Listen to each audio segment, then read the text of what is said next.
quelle est l'attitude du disciple et du serviteur que nous devons acquérir au fil du temps? La réponse, c'est la docilité, cette capacité, cette disposition à se laisser conduire par l'esprit de vérité, par l'esprit de vie, par l'esprit de sainteté. Sur ce chemin, nous allons nous rendre compte à quel point nous sommes rétifs, indociles, rebelles. Et finalement, si on regarde notre vie, si on regarde les événements de nos vies, au fur et à mesure, on apprend à être docile, à accepter, à être souple, à être acceptant, à être capable de remercier et d'apprécier ce qui se passe comme ça se passe. Et on nous dit que c'est comme une brebis, comme un mouton, comme un animal qui se laisse domestiquer par un bon berger, par un berger fidèle, par un berger fiable. La fiabilité du maître, la fiabilité du divin qu'on connaît, qu'on reconnaît, qu'on a expérimenté, eh bien, nous permet de le suivre, on pourrait dire presque aveuglément, mais les yeux ouverts, pas les yeux fermés, les yeux ouverts et la conscience consciente, la conscience claire, qui accepte parce que au fur et à mesure des épreuves du temps, nous voyons bien que nos résistances, nos refus, nos affirmations ont pu nous coûter cher, même si temporairement, pendant un moment, pendant un laps de temps, elles nous ont apporté quelque chose. Mais finalement, la grande compréhension, c'est que vanité, tout est vanité, comme dit le roi Salomon, la paix sur lui. Cette capacité de dire que finalement, tous nos accomplissements, toutes nos réussites sont du vent, sont éphémères, ne tiennent pas, et on n'emportera rien de tout ça. Nu, je suis venu du ventre de ma mère, nu je repartirai vers Dieu, vers mon Créateur. Cet art de se laisser conduire, cet art de suivre, et à plein d'endroits, dans les enseignements sacrés, dans les saintes écritures du monde entier, il y a toujours la notion de suivre. Suis-moi. Apprends à suivre. Apprends à suivre ce qui se passe. Apprends à accueillir ce qui se passe. Apprends à apprécier les événements comme un rendez-vous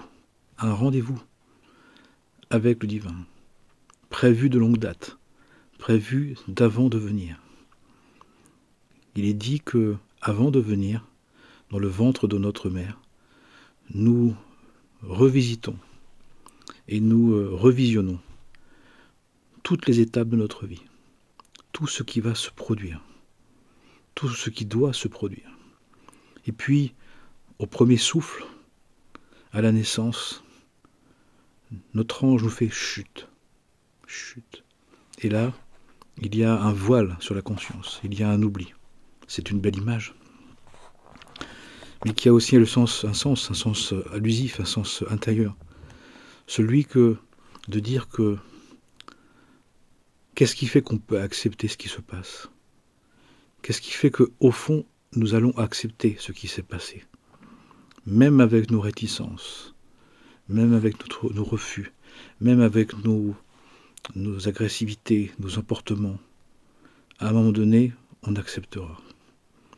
C'est parce que du point de vue dont je parle là, nous savons que cela est juste et bon.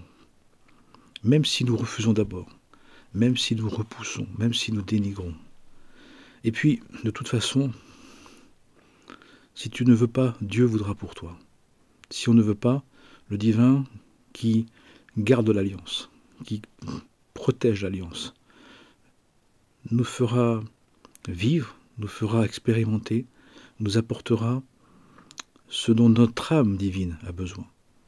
Malheureusement pour nous, notre personnalité, qui n'est plus initiée, qui n'est plus informée, qui n'est plus préparée, eh bien, est dépitée et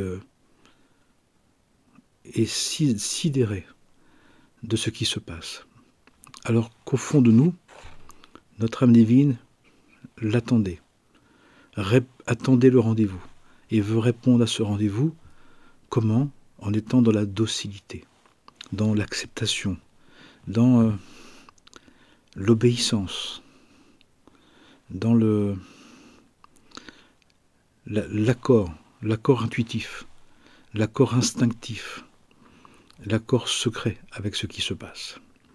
Et finalement, on a tous fait l'expérience, tous et toutes, que malgré nos dénégations, malgré nos refus, finalement, ce qui se passe, nous l'accepterons. Nous devrons l'accepter. Nous aurons à l'accepter, à faire avec. Et que finalement, la sagesse, qui fait partie de la docilité, c'est de moins en moins perdre de temps à repousser, à refuser, à dénigrer, à finalement de renoncer de plus en plus rapidement à son vouloir impérieux, son vouloir qui veut imposer. On peut espérer, on peut demander pour autant, on peut proposer, mais Dieu dispose. Et finalement, avec le temps, on s'aperçoit que le meilleur chemin, la meilleure attitude, c'est de suivre, de se laisser conduire par la vie qui est sous la responsabilité de Dieu. La vie appartient à Dieu. Et malgré ce qu'on peut en penser, ce qu'on peut en vivre, ce qu'on peut en sortir de tout ça, il se passe ce qui doit se passer et il ne se passe pas ce qui ne doit pas se passer. Alors finalement, nous pouvons construire le bateau, nous pouvons déployer les voiles, mettre le bateau à l'eau, déployer les voiles, mais le vent souffle où il veut. Le vent souffle où il doit. Et il nous propose d'aller vers notre être véritable. Et finalement, cet être véritable, c'est la personne la plus précieuse, mais la plus inconnue, à vrai dire. La plus mystérieuse, la plus oubliée, jusqu'au jour où elle n'en peut plus, où il faut la retrouver. Et que notre vie personnelle, que celle qu'on voulait, celle qu'on avait décidé, déterminé, finalement trouve sa fin, trouve sa limite, bien normalement. C'est prévu comme ça. D'être docile, c'est d'éviter donc de ramer, d'éviter de tirer des bords pour rien. C'est de progresser, c'est de se laisser conduire par les chemins qui vont nous amener au lait et au miel, à la dimension supérieure de notre être. Et finalement, au fur et à mesure des mois, des années, des dizaines d'années, des expériences, des réussites, des échecs, du temps qui passe, on s'aperçoit que de l'acceptation, le relâchement, la docilité, l'adhésion libre, l'adhésion libre, la soumission libre, l'obéissance libre et volontaire au maître de la vie, au maître du monde, au maître de l'éternité, fait que on peut vraiment se rapprocher de cette image idéale, cette image sainte, cette image sacrée que nous portons tous. Finalement, il nous faut supprimer toutes ces écorces, tous ces voiles, toutes ces idées de nous-mêmes qu'il nous fallait tester, mais pour se rendre compte que ça ne fonctionne pas. Et qu'il se passe dans notre vie ce qu'il doit se passer. C'est étonnant qu'on puisse croire en Dieu et de penser que Dieu n'a pas tout prévu, que Dieu n'a pas tout organisé pour notre bien. Et que finalement, nos résistances, nos réticences font que on met du temps à le voir. Et même notre refus, finalement, n'y peut rien. Même ce qui bloque s'effondre, s'effondre. À un moment donné, nous conduit quand même. Et on nous dit que, bon gré mal gré, quelles que soient les circonstances, nous réaliserons ce que nous devons réaliser. Nous accomplirons ce que Dieu a prévu, avec l'accord de notre âme divine. Donc finalement, on se rend compte qu'on a perdu beaucoup de temps à résister, à ne pas accepter, à repousser, à refuser, à dénigrer. Et tout ça pour rien. Pourquoi en même temps qu'on a repoussé? C'est parce qu'au fond, on sait que ce souffle saint est imprévisible. Il est un souffle qui est imprévu, inattendu, incertain dans le sens où on ne sait pas ce qui va se produire. Ça nous donne une forme d'être dérouté, d'être bouleversé. Tout simplement parce que ce souffle saint, lui, il veut nous accomplir dans la dimension du sacré, dans la dimension de la grande intériorité sainte, dans la dimension de l'être divin que nous sommes. Il perçoit en nous la dimension de notre grandeur d'âme.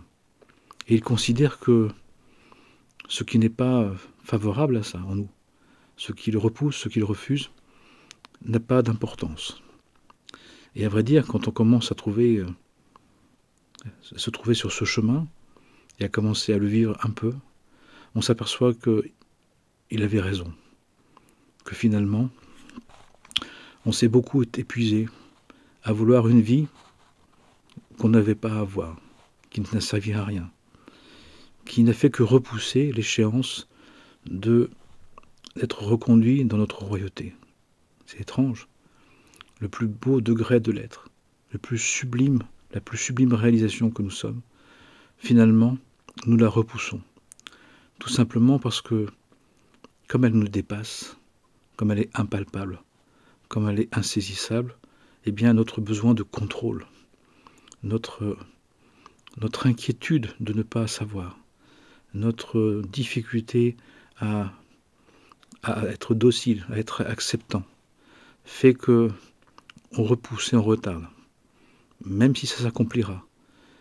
Malheureusement, ça peut très bien s'accomplir, notre réalisation spirituelle la plus haute, dans une dénégation, dans un refus, dans une incompréhension totale de notre âme animale, de notre ego, de notre personnalité, de la grande partie de notre personnalité.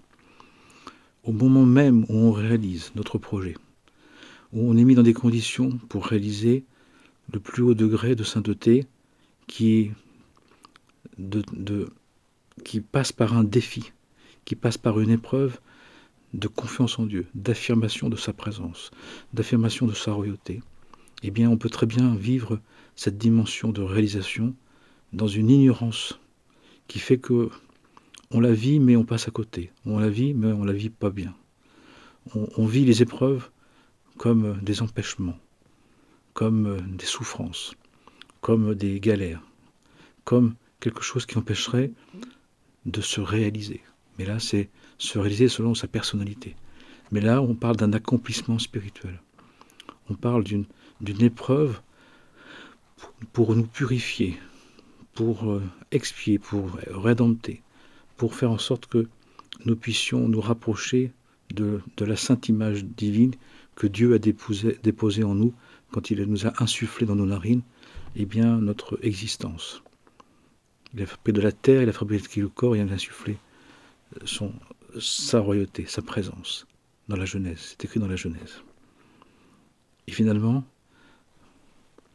on peut très bien vivre ce que nous devons réaliser, mais dans une inconnaissance, dans un refus, dans un dénigrement, dans un vague à l'âme, dans une ignorance qui nous fait penser que notre vie ne sert à rien, que notre vie ne vaut rien. Oui, peut-être selon nos critères, mais pas selon les critères du divin. Comment peut-on penser un instant que si Dieu est Dieu, il peut faire une erreur, il peut ne pas réussir à réaliser son projet, il pourrait que notre refus, que notre doute, que notre haine, que notre froideur, que notre inconstance, pourrait empêcher qu'il réalise son projet. C'est impossible. Les enseignements nous le disent, de tous bords, de toute forme, de toute tradition, de toute religion. Le divin sait ce qu'il fait ce qu'il a dit de faire, et accomplit parfaitement ce qu'il a prévu de réaliser. D'un point de vue de notre âme divine, de l'être divin, c'est une très très bonne nouvelle. Ça veut dire que même si on ne le sait pas, même si on n'y croit pas, même si on ne veut pas, on est en train de réaliser le projet spirituel que nous sommes, déposé par Dieu à notre création, pour réaliser la part divine qu'il nous a confiée, qu'il a déposée en nous. Qu'on le sache ou pas, qu'on le veuille ou pas, qu'on y croit ou pas, c'est en train de se réaliser. Mais l'inconscience ou la conscience, le niveau de conscience, le degré de conscience de ça, ne fait pas la même chose. Quand quelque chose se passe sans nous et quand quelque chose se passe avec nous et en pleine conscience, l'engendrement, la réalisation, l'intégration est beaucoup plus grande quand on sait ce qu'on fait, quand on sait que ça se passe, quand on est d'accord pour que ça se passe, quand on décide que ça se passe, quand on veut que ça se passe, quand on est docile, on est participant, on est acceptant, on est désirant à ce que ça se passe. Bien évidemment, quand on le repousse, quand on le refuse, quand on le dénigre, ça se passe quand même. Mais dans une impression de rien, de pour rien, que rien se passe. Combien de personnes pensent qu'il n'y a pas de sens, ils n'ont pas de sens à leur vie, qu'ils pensent que leur vie ne sert à rien, que leur vie n'a pas de valeur, que la vie, il ne se passe rien. Il se passe énormément de choses. Mais comme il ne se passe pas ce qu'ils ont déterminé, prédéterminé, voulu, qu'ils veulent, comme ils veulent, ils disent ça ne se passe rien. C'est comme quelqu'un qui regarderait, qui dirait toutes les personnes qui font moins d'1,80 m n'existent pas. Comme quelqu'un qui regarderait une forêt en disant pour moi, les seuls arbres, c'est les chênes. Tout ce qui le reste n'existe pas. C'est une réduction de la conscience, c'est une idolâtrie, c'est une ignorance, c'est une perte de conscience. C'est une vision courte, étriquée, réduite, qui provoque tous les drames psychiques, les drames émotionnels, les drames relationnels, puisqu'on attend autre que ce qui doit se passer, autre que ce qui se passe. On connaît tout ce qui se passe comme pas grand-chose, comme pas intéressant, comme pas choisi, alors que ce qui se passe, c'est justement ce que Dieu a choisi pour nous, avec l'accord de notre âme divine, mais avec l'incompréhension et l'ignorance de notre âme animale, de notre personnalité, qui est la base de la personnalité, tant qu'on n'a pas fait un travail sur soi. Ce qui fait aussi que la connaissance de soi, le travail sur soi, la connaissance de Dieu sont essentiels. C'est ça l'accompagnement spirituel. C'est ça le travail du disciple, la voie du disciple, la voie du serviteur. C'est essentiel. C'est vital. Le disciple, c'est pour soi, le serviteur, c'est pour autrui. Mais dans les deux cas, c'est pour servir. Dans les deux cas, c'est pour se réaliser, pour s'accomplir. Puissions-nous nous laisser guider, nous laisser conduire. On nous dit, comme un enfant, redevenez comme un enfant, redeviens comme un enfant, sois comme un enfant, innocent, simple, joyeux, heureux, bienheureux de ce qui se passe, de profiter de tout ce qui se passe. Si on ne s'en souvient pas, si on ne s'en souvient plus, allons, regardons nos enfants, regardons les enfants. Comment tout les intéresse, comme tout leur parle, comme tout est la vie, comme tout est beau, juste et bon, comme tout est un gain de joie, tout est un apport de plaisir, de contentement, de réussite, d'accomplissement. Mais nous, on a un projet, on a décidé. La vie doit être ça, comme ça, pour ça.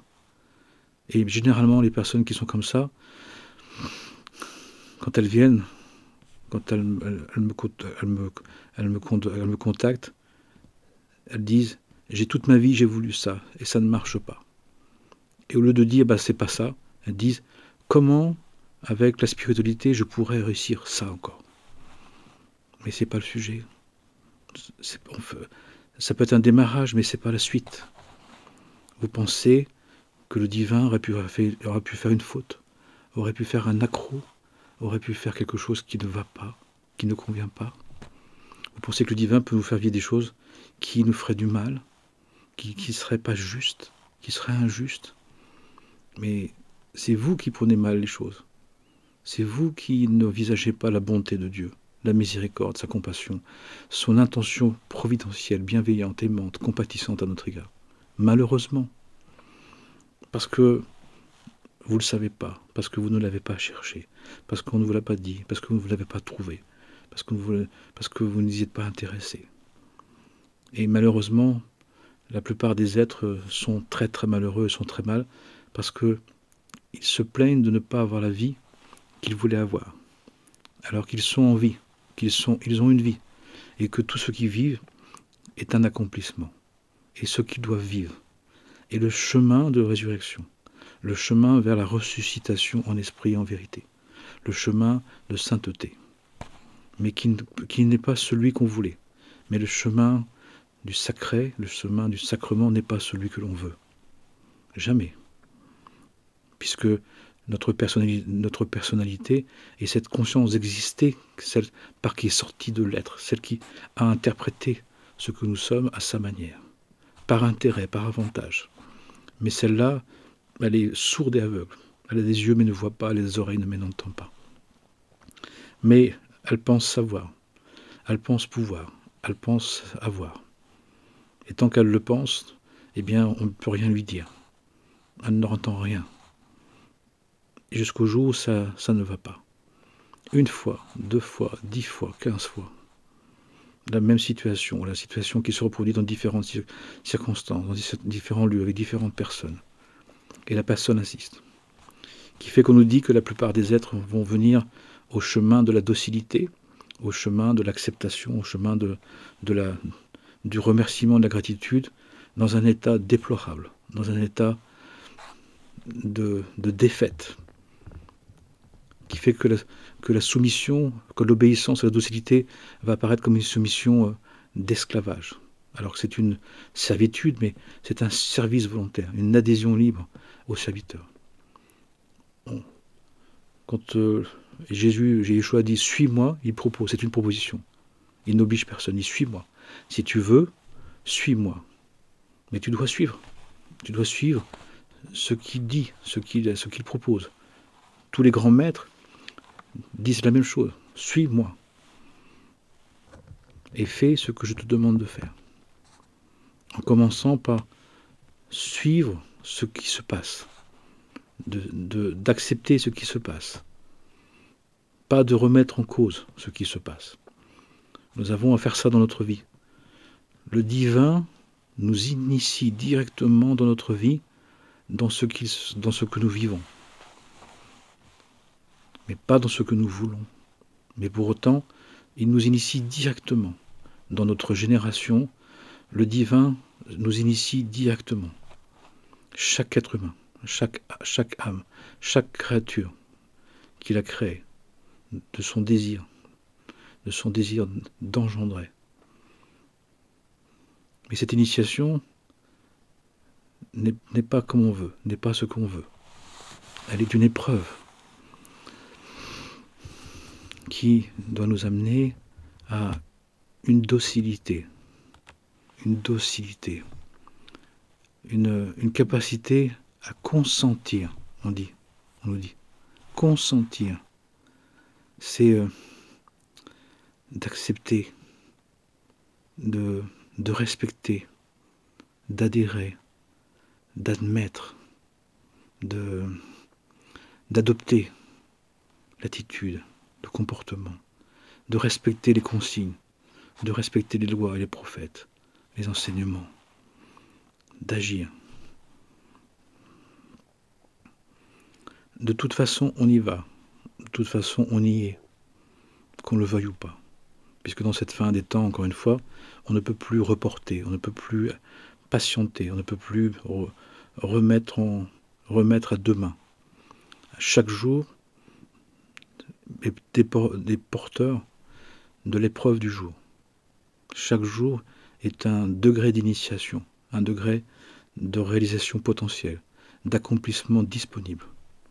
Pour cela, je me lève le matin et Seigneur, qu'est-ce que tu as prévu pour moi aujourd'hui? Bien sûr que moi j'ai mes idées, mais je ne veux pas y rester, je ne veux plus y rester. Même si c'est tentant, même s'il y a une part de moi qui veut toujours.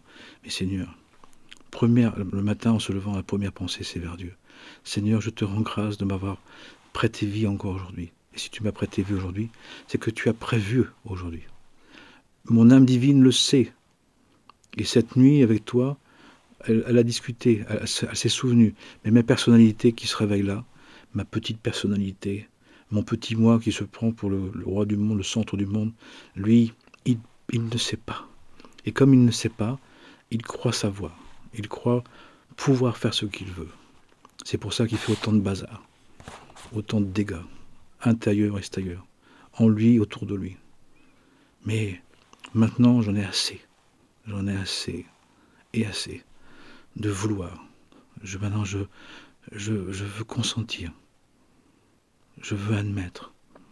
Je veux être disponible à ta volonté. C'est un grand apprentissage. C'est un apprentissage nécessaire, fondamental, qui se produit actuellement. Toutes ces situations, toute cette instabilité, tout cet inconfort.